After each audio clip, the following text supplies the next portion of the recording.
Welcome to our channel. Today we how to install Grafana on AWS for dashboarding SaaS metrics. Easy tutorial step by step clearly. First, log in to your AWS Management Console. Navigate to the EC2 dashboard. Click on Launch Instance to create a new virtual server. Choose an Amazon Machine Image, or AMI. Select the Ubuntu Server option for a smooth installation. Choose an instance type that suits your needs. For most users, a T2.micro instance will suffice. Configure the instance details as per your requirements. Then, move to the storage section and leave the defaults. Now, configure your security group settings. Add a rule to allow HTTP traffic on port 80. Also, add a rule to allow HTTPS traffic on port 443. Make sure to add an SSH rule for secure access. Review your instance configurations and click Launch. Select an existing key pair or create a new one.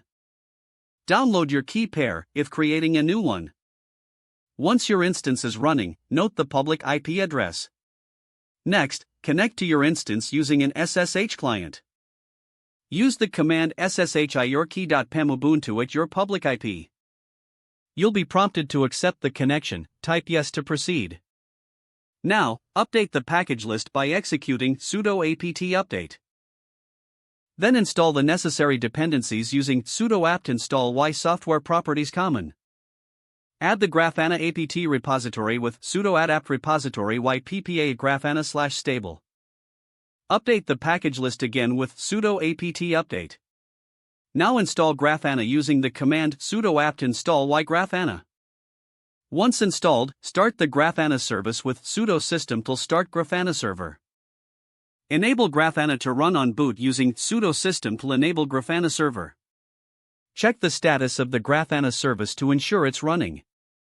Open your web browser and enter your instance's public IP followed by 3000. Don't forget to like this video and subscribe to our channel for more step-by-step tech guides.